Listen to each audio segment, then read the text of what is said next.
దిగులు పడకు, నీవు హెచ్చించబడే సమయం రానున్నది. 1 పేతురు 5:6. దేవుడు తగిన సమయమందు మిమ్మును హెచ్చించినట్లు ఆయన బలిష్టమైన చేతి క్రింద దీనమనస్కులై యుండుడి. అనగా 1 దీనమనస్కులై యుండుడి. దీనమనస్సు అంటే వినయము, గర్వము లేని హృదయం. ఇది దేవుని ముందు మన స్థితిని ఒప్పుకునే గుణము. మన శక్తి ద్వారా కాక దేవుని కృపచేతనే మన జీవితంలో నిజమైన విజయము సాధ్యమవుతుందని అంగీకరించడమే దీనమనస్సు. 2 ఆయన బలిష్టమైన చేతి క్రింద.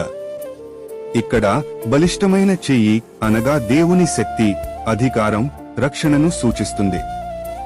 ఆయన చేతి క్రింద ఉండటం అంటే ఆయన శాసనానికి లోబడటమే కాక ఆయన రక్షణలో ఉండడము.